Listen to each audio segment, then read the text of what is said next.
Chip connection. So we're live here. I think we're live here. No. We're not live there. Everywhere. All right. Man, 2 weeks off. that's right. Welcome back. We're both hitting the blues I know. today. You put pants on. I did put pants on Good. this morning. There was a panel situation here earlier. That was averted. Good, no one's watching. So it doesn't really matter. I just said that. Anyhow, hey, two favorite realtors on the internet. We're back live after 2 weeks. 2 weeks off. 2 weeks hiatus, but really not off. Absolutely not off. Clearly not off. Yeah, but you did spend a little time away. I was at the beach. Yep. It was great. It was, And it was kind of happening at a unique time where I was able to, for large chunks of the day, put my phone away. I didn't take it to the beach with me. Oh, that's awesome. Went out there, read 2 great books, Mm. and man, it was just a great time. Family, life, thrill. Which, as you know, we always say in real estate, you're kind of never off. So to actually be able to feel off for even a little bit is rejuvenating to the soul. Yes. And resting. Absolutely, absolutely. Good. So that's what I have going on. Can I say real quick, just a personal shout out. I did go to a great coffee shop this morning. Where did you go? It's called The Optimist. I've not been. Yeah, it's The Optimist, which is met with a good friend and a client down the line down there, and it was great. And it's down the Old Fig, corner of Brookside and Glasscock. Yes.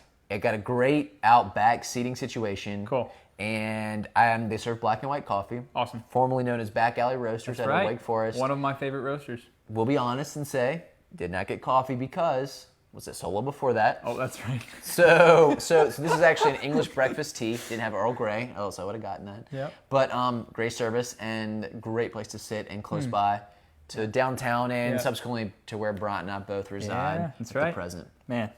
So It's good. just I need something to go check it out. keep in mind. Thank you. Speaking of on-site, Bryant, you Yes. had mentioned that we might be able to get to a on-site. Yes. Or that we may do one of these. Of course, this is Yep. at Capitol Park Studios. Yep. But we've thought about going on-site. That's right. Which how might that look like? Oh, guys, we're so excited. We've got a couple builders lined up. Yep. They're coming down the pike. One, I think our first one will be in Apex. Okay. Um, Center Farms? That's the only thing I know. I just want to say that. No, it won't be center farmed, but it will. It'll be exciting. Okay. And it's amazing how many communities sound like center farms. I know. You know, it's like they all pick the same They're sounding. very similar. I actually thought about you. I was driving through a place, a little community where all the names were named after like large, I think either U.S. and or British Open golf courses Oh, amazing. near Hedingham. Okay, yeah, that's amazing. Like Royal Troon, Yep. Medina, Yep. Eagle Point. Well, not Eagle Point, Yep. but even that's a course. There's a couple of them back in there, Yep. and I was like, man. But to your point, I'm sorry. You thought of me. I did. Yeah. I did.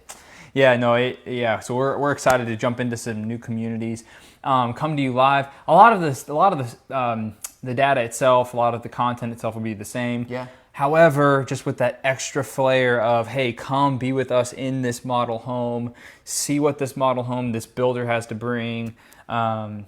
Just getting a little bit, more of a flavor, not just to hear about some places that are, because we do talk about new construction a good bit, to actually get to see some of it. So yeah, excited for that. Yeah, that's going to be huge, Brian. You nailed it. If we had to do a large paintbrush of like Raleigh real estate market, we've talked about it. It's hot. Things are going quick.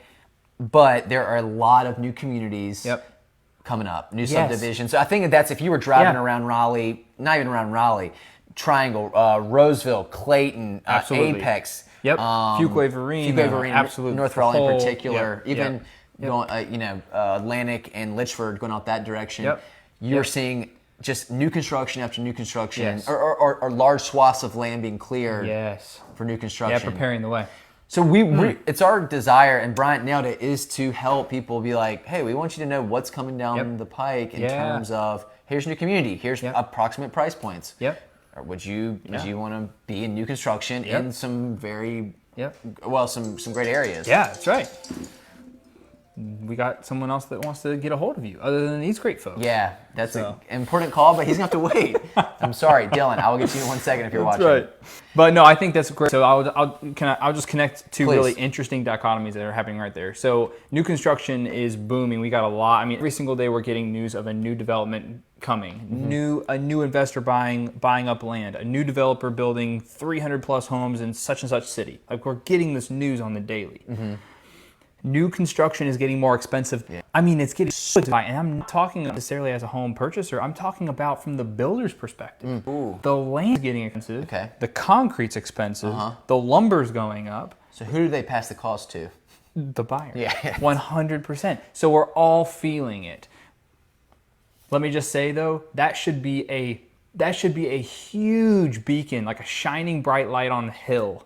That Raleigh is an amazing place to move to and buy and invest in real estate. Totally. This is where you want to put your roots down. You want some of this land. Let me just tell you guys, you want some of this land, because if an investor sees the value in the midst of COVID-19 to buy dollars worth of land and take hit with the cost of lumber and hit the materials and whatnot, to absorb all that, knowing that the buying power in this area is strong and is projected to remain strong. That should build a lot of confidence in any buyer. It should. 100%. Totally. Builders can be wrong. Investors can be wrong. Will we see a market correction? 100%. But we live in a great spot for the U.S. Yeah. Great spot. There is no question. So here's what we're going to do, Brian. I'm going to let you take the seat for a few minutes, talking stick, if you will, and kind of walk us through just some numbers that you've seen just to kind of bring us up to date. I'm then going to hit something that I'd like to encourage buyers with, that I think will help to guard you against falling into a trap by which you buy a home and have a major issue right off the bat. And then we'll kind of wrap it down for the day. So Brian, I'm going to let you just educate us. We are in your classroom. And I'm about to dish out the Just take us to the blackboard. I wish I had. I know. Man. Yeah, that'd be great. I know. That'd be awesome. But anyways. No, guys, we've got some exciting stats. There's plenty of things that are happening around the U.S. that are not so exciting. There's plenty of things that are happening even in the real estate world that are hard, right? Buyers, multiple bids, losing out, deposit money being lost. There's a lot of things that are not exciting about buying real estate. However, the large majority of them for our area is positive. I just want to hit some of these things in case anyone's worried about whether or not they should be a part of what's happening right now. The market is on the rise. Over last month, as far as units sold, volume sold, we are up 14% over last month. Huge number. I mean, every time you're in a double-digit number, that's huge. And this is all info I'm getting from Wake County's website, Register of Deeds. As far as actual deed transfers, we're up 5% from June of 2020, so from over last month. We're up 6.3 from July of 2019. Okay. That's pre-COVID. Wow. So to see yourself in a city that is rising in deed transfers, we've talked about the wings are closing. Bryant sells his home to Sandy. Sandy now has his name on the deed. Bryant takes his name off the deed. Deed transfer. Deed transfer. You own the home now. And when that takes place, it's recorded. And when it's recorded, we're tracking these numbers and it's up. So really exciting things as far as just trends. We are now back to pre-COVID numbers. And that is, it's exciting. That's big. Yeah. So just surpassed pre-COVID numbers. I'm sorry. Yeah. So Brian, you say this all the time, and I think it's bears repeating. Sometimes people say, man, is this going to continue? Like, we feel like it's going to, you said a market correction. Slightly, but on the whole, we are going up. And so therefore, people may say, I'm going to wait a little bit. I know it was kind of a frenzy about in the past, really about 2 months ago in particular when we were seeing, and I think we're still kind of, on the 100%. Tail end of that, to be sure. For sure. But is it still a good time to buy? I know we come back to this question, but I'm not just saying it because it behooves us as folks who help in that transaction and make a living out of it. But just in terms of actually serving a client to let them know, does it make sense to still buy now? Yeah, I hear what you're saying. And there's so many opinions, and then there's a lot of things to look at. So, I mean, if you're looking at the numbers related simply to real estate, Yep. However, so I mean, yeah, and I love my live. Yeah, bring us back. Bring us back. Okay, Here we go. paused. Poor connection. 3, 2. We're back. One. I think Okay. we're back. Cool. Yeah. So when you're looking at data, you want to see it from the big picture. My perspective is limited. I'm not a financial planner. I'm not a stockbroker. I'm not a forecaster. I'm not. I don't hold those positions. But Right. when you look at what's happening to the monetary system, every time our country tries to sign a bill that helps put cash in people's pockets or tries to help in some way weather the COVID storm, every time they do that, there's a lot of printing that's happening. And when you print our currency, you are devaluing our currency. When you devalue our currency, if you do it enough, inflation will set in. If inflation sets in, prices will go up. The price of everything will go up. So, Right. I mean, I keep telling people, is your buying power next year going to be stronger? Let's just say we have a recession in 2021. If your buying power is not increasing in 2021, and if prices go up with inflation in 2021, then it doesn't matter if interest rates are going to be just as low in 2021. That's irrelevant. Right. Your buying power is now. In other words, I still have a job. That job is still paying out. And inflation hasn't set in. So my dollar goes further is what I'm trying to say. Yeah. Then you need to be buying now. Yeah. I do think interest rates will hold. We've talked to professionals. We've Yes. talked to people that actually Feel- understand these things. Yeah. We do think those interest rates are going to maintain. Right. We don't see them going up in the near future. So I'm not saying rush to the purchase table for that purpose. Right. I'm saying rush to the purchase table potentially because now you may have the strongest buying position. That's right. And something that we can, you really came at it, which I think beautifully from an economic point of view, but let's also take into account people are still moving the triangle Yeah. in large droves, and I don't Yeah. think that's slowing down even Yeah. as we enter into You're the right. school year You're right. towards the third quarter here. So that's an X factor as well. That's a and we're great still point. we've said it before, Yep. we're still an undervalued market in Yeah. relationship or in relation to other metropolitan areas in the southeast, but also the country at large. Yeah. So people come here flush with cash, Yeah. and it's like, oh man, I couldn't afford this size house at this area in Portland, but in Raleigh, Yep. I can put this down in cash Yes. because I And- cashed out of a home. And I'm working remote anyway. Exactly. So, And Raleigh is one of the top 5 places to be during Yeah. COVID. I don't know who That's said right. that, but Yeah, I'll hold you to that though. okay. So there's one thing. Yeah, don't hold me to it. Speaking of not being held to something, look, I got one piece of advice. Just if you are in the process of looking to buy, disclosures is really important. Yeah. So bring us home. Yeah, so with a seller has to really fill out at least 2, the residential property disclosure, which kind of lists out about 40 different items within a home, and they can check yes, it's an issue, no, it's not, or no representation. We all know that we are in a buyer beware state, meaning the onus is on the buyer to investigate once under contract if there are any issues. That's why we have the due diligence period, which we've talked about. Yep.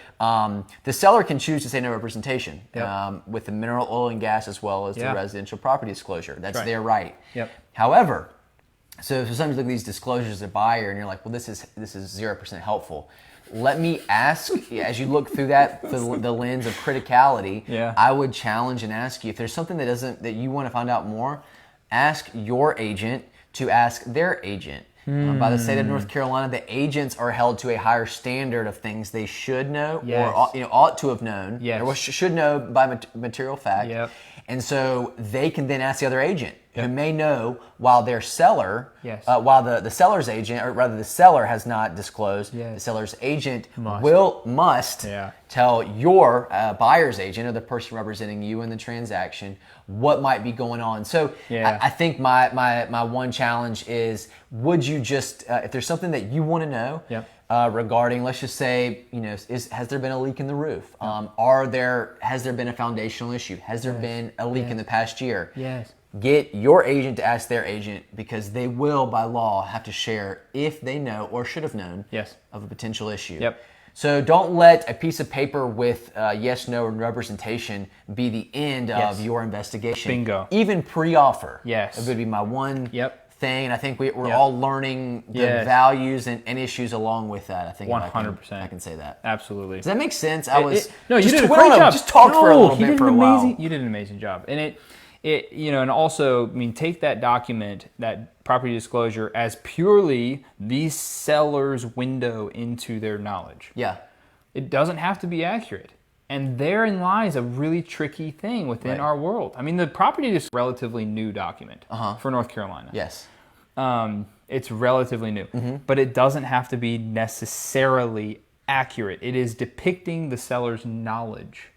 And that is interesting. I mean, you may investigate further in a way that the seller has not investigated, and you find things, and if you're lining it up to that property disclosure, you go, wait a second, these things don't line up. It doesn't necessarily mean the seller is guilty Right. of misrepresenting their property. I mean, they to the best of their knowledge, they filled out that form. Yeah. So, again, disclosure. Ooh, that is It's a gray world, but it's a tough one. yeah, but it's a great chance for you to learn more about a property, especially before you go under contract, and there, of course, money's at stake, and obviously can lead to you being out your due diligence potentially. Absolutely.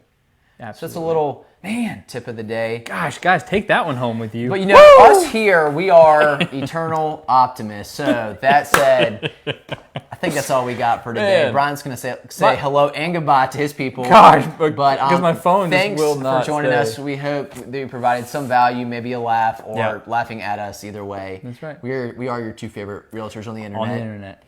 Sandy Roberts. Brian, this is Brian Lovett. I'm not him, of course, but both on Lovett Properties. And guys, we'll see you guys next week. Lord willing, next Friday. week. Yeah, perfect. All right. Guys, have a good one. Yeah, bye now.